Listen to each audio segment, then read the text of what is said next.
출애굽기 34장 6절과 7절 말씀. 다 찾으셨으면 함께 읽겠습니다. 여호와께서 그의 앞으로 지나시며 선포하시되 여호와라 여호와라 자비롭고 은혜롭고 노하기를 더디하고 인자와 진실이 많은 하나님이라. 인자를 천대까지 베풀며 악과 과실과 죄를 용서하리라. 그러나 벌을 면제하지는 아니하고 아버지의 악행을 자손 3,4대까지 보응하리라. 아멘. 한 주 동안 잘 지내셨습니까? 네. 하나님의 은혜로 또 우리가 건강한 삶을 유지할 수 있는 거죠. 우리는 요즘 너무나도 바쁘고 불안한 세상 속에서 살아가고 있습니다. 뉴스마다 걱정되는 일들이 넘쳐납니다. 경제가 불안하고 정치도 혼란스럽습니다. 뉴스를 보면 전쟁의 소식이 계속 들리기도 합니다. 또한 남북 간의 긴장도 우리를 혼란스럽게 하죠. 핸드폰에 보면 북한에서 쓰레기 봉투, 쓰레기 풍선을 보내니까 조심하라고 문자가 오기도 합니다. 이런 세상 속에서 우리는 자주 이렇게 묻죠. 내가 믿고 의지할 것은 무엇인가? 라고 묻기도 합니다. 직장에서의 스트레스도 있고 가정에서의 갈등, 또 인간관계의 어려움도 우리를 힘들게 하죠. 하루하루 살아가면서 우리가 안전하다고 느끼는 순간은 그리 많지 않습니다. 깜빡하고 가스레인지에 국을 데우는데 그것을 잊어버렸다고 한다면 가끔씩 불을 끄지 않아서 큰일 나는 경우도 있죠. 그래서 사람들은 불안을 느끼고 안정감을 찾으려고 노력합니다. 그래서 요즘에 많은 사람들은 안정된 직장을 가지려고 하고 또한 재정적으로 여유를 가지려고 하고 또한 건강한 삶을 유지하려고 위해서 또한 운동도 열심히 하는 모습을 보게 됩니다. 그러나 그 모든 것들도 영원할 수 없다라고 하는 거죠. 변할 수 있다라는 것입니다. 이 세상의 모든 것들은 일시적이고 금방금방 변한다라고 하는 거죠. 우리 주변의 모든 것이 변합니다. 기술도 빠르게 발전합니다. 옛날 핸드폰 2년마다 핸드폰이 계속 잘 됐다가도 안 되기도 합니다. 그러나 새로운 핸드폰은 1년마다 계속적으로 나오게 되는 거죠. 기술은 빠르게 발전하게 되고 사람들은 또한 변하고 우리의 상황도 끊임없이 변하게 됩니다. 심지어 우리가 믿고 있던 것조차도 사라질 때가 있다라고 하는 거죠. 그러면 우리 다시 묻습니다. 과연 변하지 않는 것은 무엇일까? 나는 무엇을 붙들고 살아가야 하는 건가? 이 세상은 일시적인 것이고 변화된 것이 참으로 많이 있는데 우리는 무엇을 붙들고 살아가야 하는가? 정말로 무엇이 변하지 않은 것인가? 라고 생각을 해보죠. 이 질문에 대한 답을 우리는 성경에서 찾을 수가 있습니다.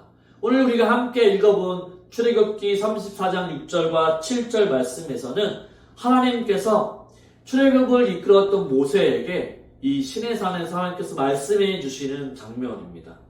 하나님은 모세에게 자신이 어떤 분인지를 알려주고 있는 거죠.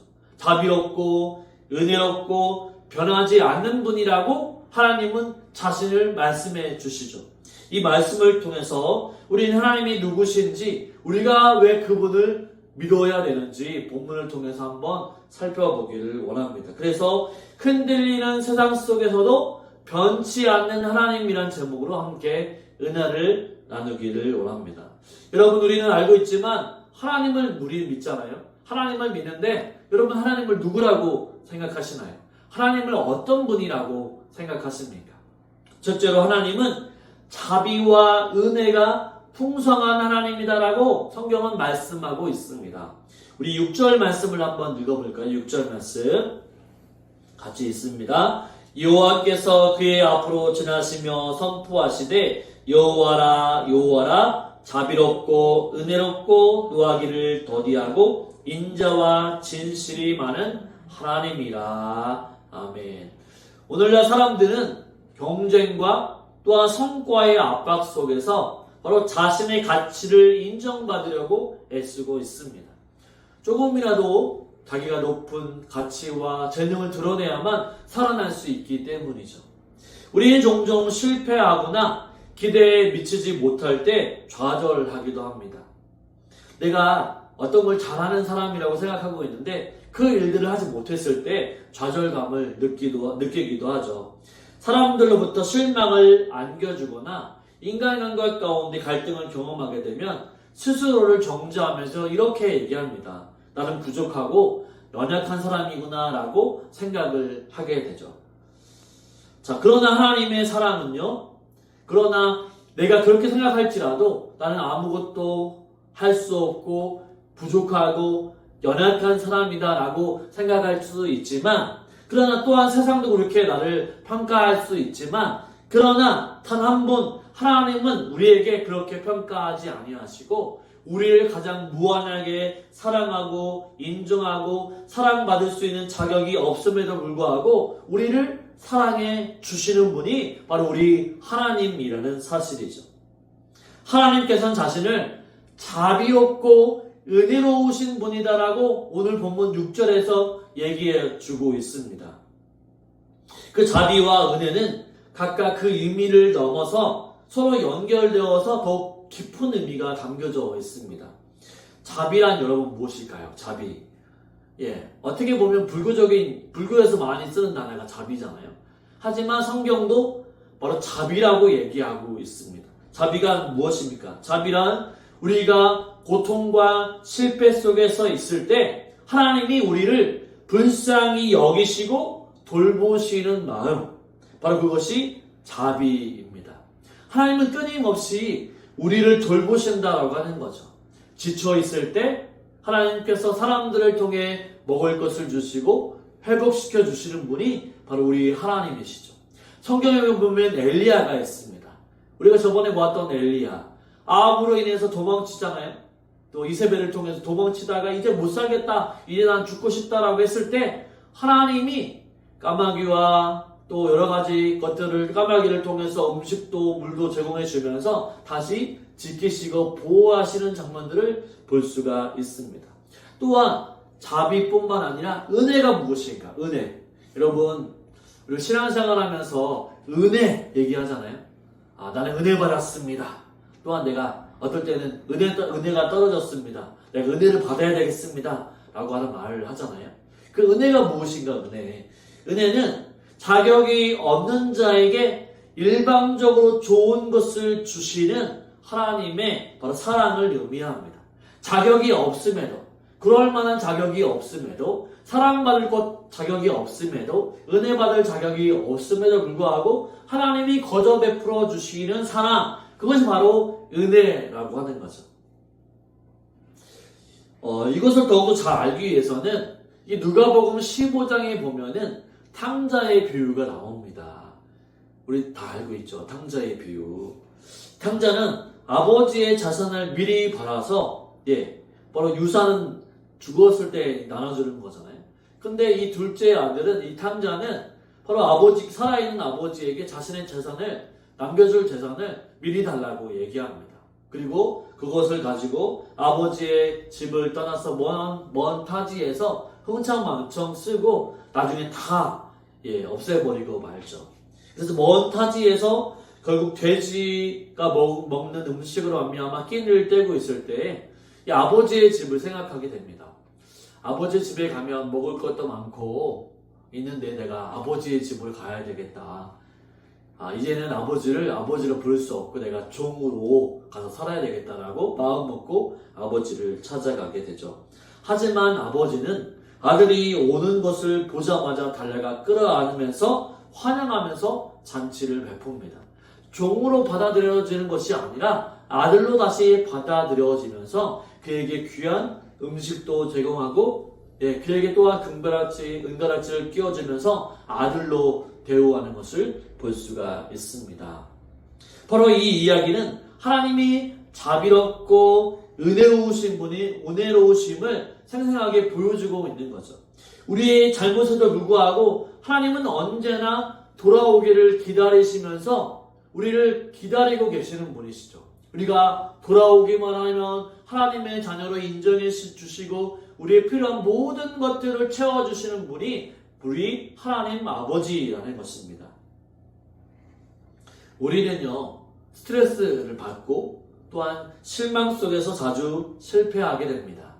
직장 속에서 다니는 사람들은 경쟁 때문에 힘들어하죠. 가정에서 또한 책임을 가지고 가장의 자녀로 또한 가장으로서 책임을 지게 되죠. 관계 속의 갈등이 우리를 짓누르게 됩니다. 또한 어떤 날은 모든 것을 내려놓고 싶을 만큼 힘들고 좌절스러울 때가 그냥 운명의 가운데 찾아오는 것이 있죠. 이때 우리는 종종 내가 이 정도밖에 안 되는가라고 하는 바로 스스로를 정죄하고 부족하게 느낄 때가 많다라고 하는 거죠. 모든 것이 일이 잘 안 될 때, 나는 왜 이럴까라고 하는 마음이 들고 좌절할 때가 있습니다.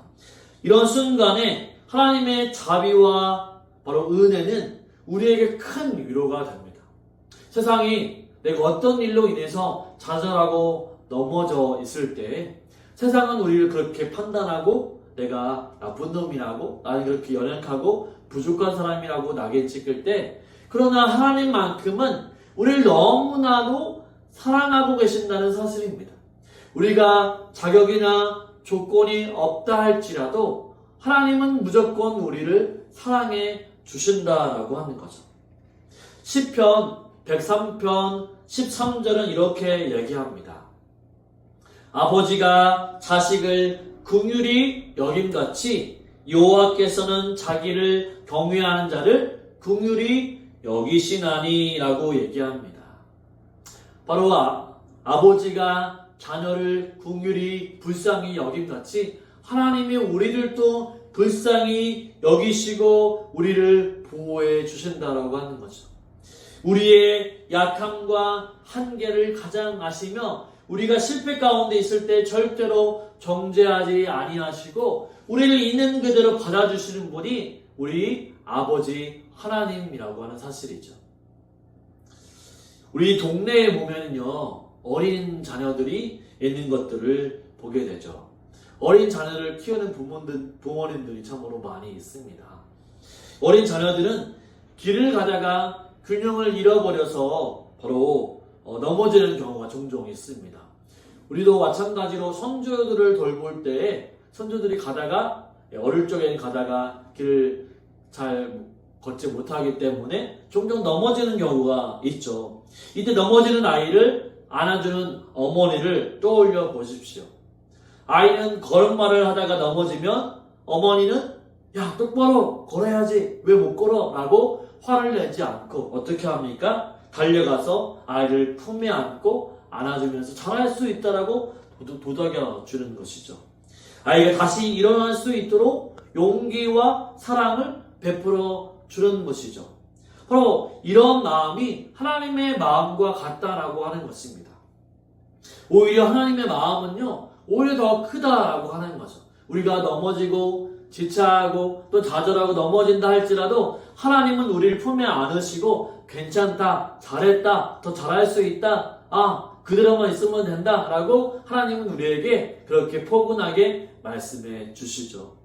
출애굽기 34장 6절에서는 또한 하나님을 자비롭고 은혜로우실 뿐만 아니라 이렇게 얘기합니다. 34장 6절의 말씀을 다시 한번 읽어볼까요? 34장 6절 말씀 같이 읽겠습니다. 시작. 여호와께서 귀 앞으로 지나시며 선포하시되 여호와라 여호와라 자비롭고 은혜롭고 노하기를 더디하고 인자와 진실이 많은 하나님이라. 아멘. 노하기를 더디한다라고 하는 말씀이 있습니다. 하나님은요, 노하는 것, 화를 내는 것을 더디하시는 분이십니다. 이는 하나님이 우리의 잘못을 보고도 즉각적으로 심판하지 아니하시고 기다려주시는 분이시다라고 하는 것을 보여주고 있는 거죠. 지금 우리가 사는 사회는 어떻습니까? 빠른 결과 또한 즉각적인 결과를 바로 요구하는 시대입니다. 우리가 배고플 때 핸드폰 어플로 배달을 시키잖아요. 근데 예전 같으면 1시간을 기다려 줄 수 있었어요. 근데 요즘은 한 20분, 10분도 잠시 기다리지 못해요. 누군가 빨리 오기를 원하죠. 한국 사람들은 빨리빨리를 원하기 때문에 뭐 음식을 시켜도 빨리 와야 되고 뭔가 해도 빨리빨리 되는 문화가 있죠. 그렇기 때문에 이런 반응을 요구하지만 하나님은요, 인내하시면서 참고 기다리시고 회개할 기회를 주신다고 하는 거예요. 여러분 생각해 보세요. 내가 죄를 지었어요. 하나님이 즉각적으로 심판하셔요. 그러면 내가 죄를 오늘 지금 당장 내가 이 시간에도 뭔가 잘못을 저질렀어. 그러면 당장 화가 하나님의 심판이 와가지고 뭐 이렇게 뭐 손이 잘라지거나 다리가 잘라지거나 그렇게 해야 돼요. 만약 심판이 즉각적으로 이루어졌다고 한다면. 하지만 하나님께서는 더디 참으시는 분이시죠. 우리가 회개하면 용서해 주시는 분이 바로 우리 하나님이시라는 사실입니다. 베드로후서 3장 9절은 이렇게 얘기합니다. 주의 약속은 어떤 이들이 더디다고 생각하는 것 같이 더딘 것이 아니라 오직 주께서는 너희를 대하여 오래 참으사 아무도 멸망하지 아니하고 다 회개하기에 이르기를 원하시느니라 라고 말씀하죠. 바로 하나님이 더디 참으시려는 이유는 무엇인가? 바로 죄를 알고 뉘우치고 회개할 수 있도록, 그래서 다시 관계를 회복할 수 있도록 하나님은 더디 참고 계신다라고 말씀하고 있는 거죠. 우리 이런 일을 어디서 살펴볼 수 있습니까? 성경 출애굽기를 보면 우리 알 수 있습니다. 모세가 이스라엘 백성들을 이끌고 광야로 나오죠.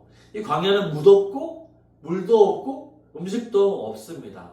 나오긴 나왔는데 이제 음식이 다 떨어졌습니다.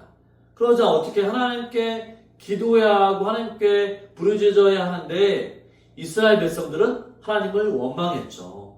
물도 없고 음식도 없고 이런 데서 왜 우리를 출애굽시켜서 이렇게 힘들게 하느냐라고 하나님을 원망했습니다. 근데 하나님께서 즉각적으로 그들을 심판하시는 것이 아니라 하나님은 참고 참으면서 이스라엘 백성들이 물론 하나님의 백성으로 자라날 수 있도록 인내하셨다라고 하는 거죠. 우리의 신앙도 마찬가지입니다. 우리가 어린아이의 신앙이 있고 점점 더 우리가 하나님 앞에 회개하며 나아갈 때 우리의 믿음이 점점 자라나는 거죠. 예수님도 이렇게 얘기합니다. 우리가 사람들에게 실망하고 자격 없을 때 하나님이 우리를 더디 참으신 것처럼 예수님도 우리에게 말씀해 주시면서 어떻게 얘기해 주셨냐면 누가복음 6장 36절에 보면 너희 아버지의 자비로우심 같이 너희도 자비로운 자가 되라라고 말씀해 주십니다. 그러니까 하나님은요 우리에게 은혜와 사랑을 베푸셨기 때문에 우리를 또 다른 사람들에게 거저 은혜와 사랑을 베풀라라고 얘기하고 있는 거죠. 하나님은 우리의 연약함을 아시고 자비와 은혜로 우리를 사랑하십니다. 우리가 실수할 때마다 포기하지 않고 노하기를 더디하시며 인내로 우리를 기다려 주시는데 우리도 우리의 가족과 우리의 직장의 생활과 우리의 주변의 사람들에게도 바로 우리가 먼저 하나님의 은혜를 받은 자로서 이웃들에게 그런 사랑을 베풀 수 있어야 한다라고 하는 거죠. 주님 그것을 얘기하고 있는 것입니다. 너희가 먼저 하나님의 자비를 받았으니 은혜를 받았으니 너희도 가서 이후의 사람들에게 용서해주고 자비를 베풀어주고 공유를 베풀어주라고 바로 하나님은 예수님은 우리에게 얘기해주고 있는 거죠. 하나님은 얘기하십니다. 자비롭고 은혜가 풍성하시고 노하기를 더디하시는 하나님이라고. 그런데 성도들은 어떤 사람들입니까? 바로 하나님의 성품을 닮아가는 사람입니다. 왜냐하면 우리는 하나님의 자녀이기 때문이죠. 자녀는요 부모를 닮아가게 되어 있습니다. 그렇기 때문에 우리는 어떻게 해야 됩니까? 하나님의 성품대로 자비와 인애와 노하기를 더디하는 자로 이 땅을 살아가며 이웃들에게 그런 사랑들을 베풀며 나아가는 살아갈 수 있는 저와 여러분의 삶이 되시기를 주님의 이름으로 축원을 드립니다. 아멘. 자, 7절 말씀을 한번 볼 텐데요. 하나님은 어떤 분이신가? 공의로운 분이시다라고 성경은 말씀하고 있습니다. 우리 7절 말씀을 한번 같이 읽어보겠습니다. 인자를 천대까지 베풀며 악과 가실과 죄를 용서하리라. 그러나 벌을 면제하지는 아니하고 아버지의 악행을 자손 3, 4대까지 보응하리라. 아멘. 출애굽기 34장 7절 말씀은 공의에 대해서, 하나님의 공의에 대해서 얘기합니다. 이 공의라는 단어가 어떤 뜻이냐면, 어떤 이 공의는 이 법정적인 용어입니다. 법정적인 용어. 재판장에서 사용하는 이 용어이죠. 이 재판장은요, 어떤 사람입니까? 재판을 하는데 피고와 원고가 있는데 거기에 죄를 지었던 사람에게 죄가 있다고 얘기하고 형벌을 주는 사람이죠.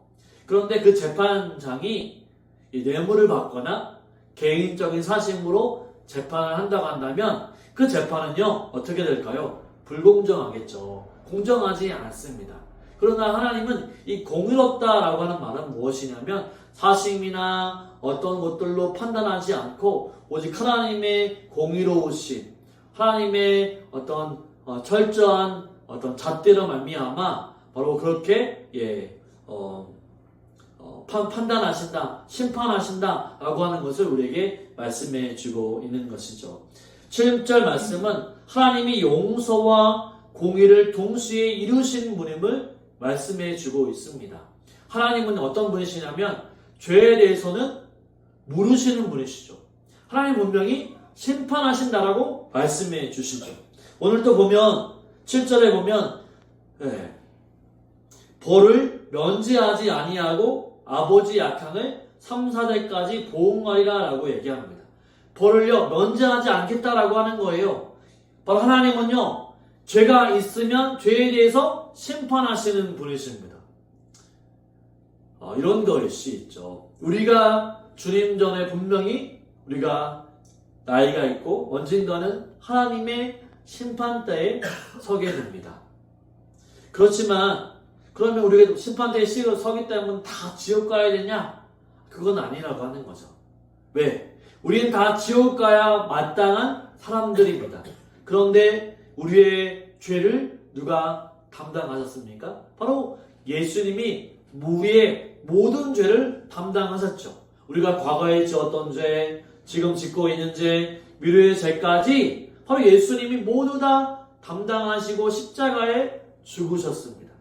바로 잘 보세요. 하나님은 공의로우신 분이시죠. 우리가 죄가 있기 때문에 땅땅땅 너는 죄인이야 라고 우리에게 얘기하십니다. 그러나 어떻습니까? 바로 하나님께서는 내가 내 죄값을 내가 담당해야 되는데 이 죄값은 그대로 있는 거죠. 죄를 지었으니까. 이 죄값을 바로 하나님의 아들이신 예수님께 하나님은 모두 다 그 대가를 예수님이 치르도록 허락하셨다라고 하는 거죠. 이 죄값은 예수님이 대신 치러주신 것입니다. 내 죄값은 아직도 있는 거죠.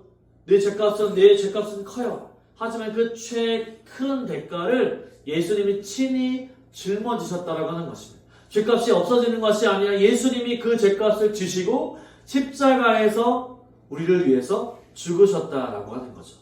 하나님의 공의는 그거라는 거예요. 우리의 죄값을 예수님께 지심으로 말미암아 우리를 바로 죄에서 바로 해결해 주시고 자유함을 얻게 해 주셨다라고 하는 것입니다. 그래서 로마서 3장 26절은 이렇게 얘기하죠. 곧 이때에 자기의 의로우심을 나타내사 자기도 의로우시며 또한 예수 믿는 자를 의롭다 하려 하십니다. 하나님은요 죄를 심판하시되 그 대가를 예수님이 희생을 통해 치르도록 하셨다라고 하는 것입니다. 내 죄값을 대신 예수님이 치르셨다라고 하는 거죠. 그렇기 때문에 우리는 이 사실을 안다고 한다면 예수님이 내 그 죄값의 큰 고통을 담당하시고 십자가에서 친히 죽으셨기 때문에 나는 이제 죄인이 아니라 바로 예수 그리스도의 피로 말미암아 우리는 의인이 된 거죠. 하나님의 심판대에 설 때에는 바로 나는 죄인이지만 예수님의 피가 덮어져서 예수님이 의로우신 분이시기 때문에 바로 우리의 죄는 보이지 않고 예수님의 피가 우리를 덮어서 우리를 자유케 하고 의인이 되게 만드신다라는 사실입니다. 또한 뿐만 아니라 하나님이 이렇게 공의로우신 분이신데 하나님은 죄를 심판하시고 그 주의 심판의 대가는 예수님을 치르게 하셔서 사랑과 용서를 주시는 분이 우리 하나님이시라는 거죠. 또한 뿐만 아니라 출애굽기 34장 7절에서는 이렇게 얘기합니다. 후반에 보면 어떻게 있냐면 인자를 천대까지 베풀며 악과 과실과 죄를 용서하리라. 그러나 벌을 면제하지 아니하고, 이 중요한 말씀이 있는데 아버지의 악행을 자손 3, 4대까지 보응하리라 라는 말씀이 있습니다. 이 말씀은요, 죄가 단순히 개인의 문제로 끝나는 것이 아니라 주변 사람과 다음 세대까지 영향을 미친다라고 하는 거죠. 자손 3, 4대까지 보응한다라고 하는 말씀은 내가 개인적으로 죄를 지었지만 네 죄가 때로는 주변 사람과 우리의 자손들까지 이어질 수 있다라고 하는 거죠. 부모의 선택과 행동이 자녀의 삶 가운데 큰 영향을 미친다라고 하는 것은 우리의 일상 속에서 늘 발견할 수 있는 문제입니다. 이 가정에서의 거짓말, 분노, 무책임한 행동은 자녀에게도 영향을 미치게 되죠. 자녀들의 행동을 보면 다 배우게 되죠. 누구에게 배웁니까? 부모에게 배우게 되죠. 부모의 걸음걸이도 마찬가지이죠. 어느 순간 자녀를 보게 되면 부모와 똑같은 걸음걸이를 가지고 있는 것들을 보게 됩니다. 어느 순간 모르게 가정에서 같이 살고 있기 때문에 닮아가고 있는 거죠. 그런데 때로는 좋은 점도 닮아가지만 나쁜 점도 닮아간다라고 하는 거죠. 부모님의 거짓말하는 습관들이 있다고 한다면 애도 그것도 정당하다 생각하고 거짓말을 막 하는 거죠. 또 부모의 나쁜 행동도 자녀들도 가감없이 받아들이기 때문에 나쁜 행동을 취할 수가 있는 것입니다. 바로 이런 것은 무엇이냐면 우리의 죄가 나만의 문제가 아니라 우리의 자녀뿐만 아니라 다음 세대까지도 영향을 갈 수 있다는 사실입니다. 그렇기 때문에 우리는 하나님의 공의를 기억하면서 다음 세대에게도 바로 선한 영향력을 끼치며 살아가야 한다고 하는 거죠. 내 죄가 바로 연결되어져서 우리 가족들에게, 자녀들에게 영향을 펼칠 수 있으니까 다시 바꿔 말하면 우리가 자녀들에게 하나님의 사랑과 은혜와 용서를 이 가정에서 펼쳐나가게 되면 하나님의 선한 영향력들이 가족뿐만 아니라 자녀들에게까지도 미칠 수 있다라고 하는 것을 얘기해 주고 있는 것입니다. 그러니까 우리가 죄가 아니라 하나님의 선하심을 가정에서 보여줘야 한다라고 하는 거죠. 그럴 때 하나님의 은혜와 용서와 자비와 긍휼이 우리 가정 가운데도 나타나게 되고 우리가 바로 그 은혜를 바로 누릴 수 있게 되는 것이죠. 저와 여러분, 하나님의 은혜와 용서, 자비를 바로 깨닫고 알아서 우리 가정과 이웃에게 그렇게 실천하며 나갈 수 있는 저와 여러분의 삶이 되시기를 주님의 이름으로 축원을 드립니다. 아멘. 세 번째로는요, 중요한 건데 하나님은요 변치 않으시는 분이다라는 사실입니다.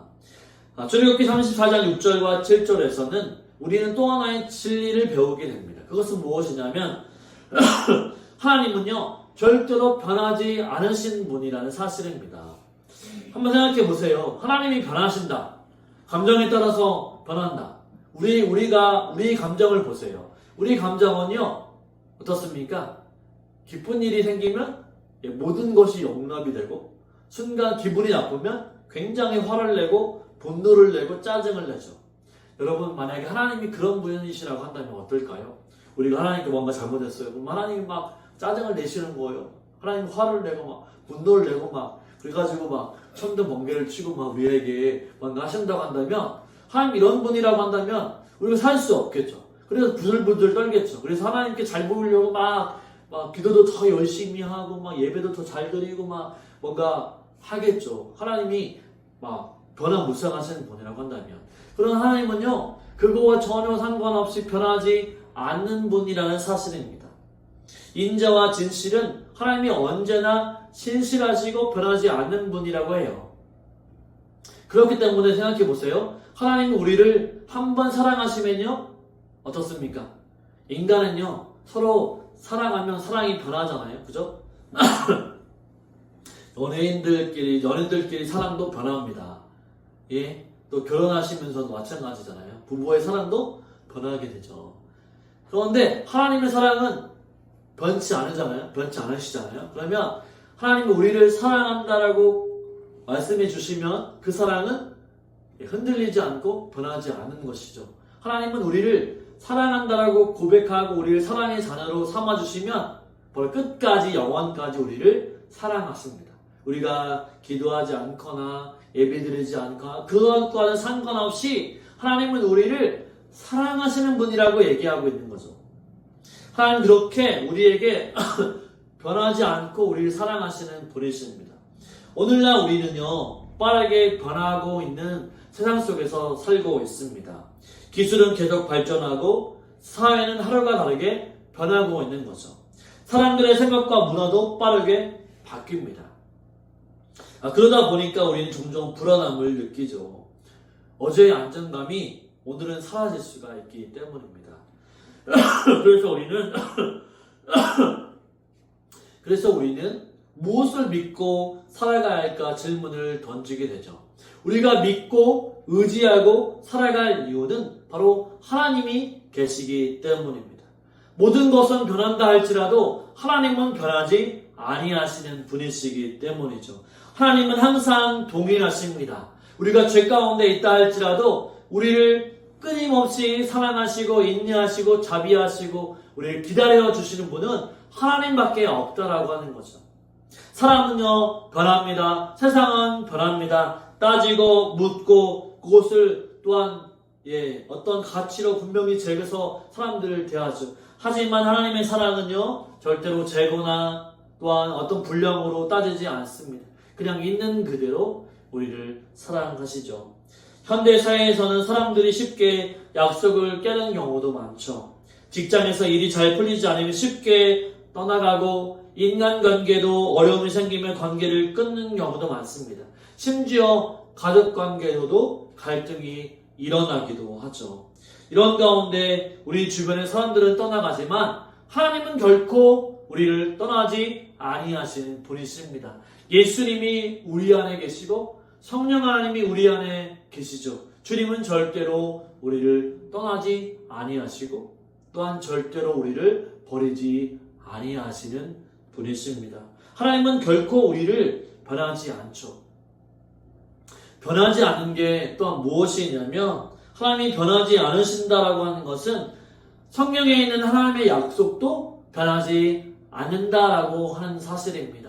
하나님이 말씀대로 기록해 놓으셨던 이 말씀도 하나님의 약속은 그대로 변치 않고 반드시 이루어진다라고 하는 것을 하나님의 성품을 통해서 우리 분명히 알 수 있습니다. 하나님이 기도하라 그러면 주실 것이다 라고 하는 말씀, 그 말씀 우리가 믿는 대로 그대로 되어지는 줄 믿습니다.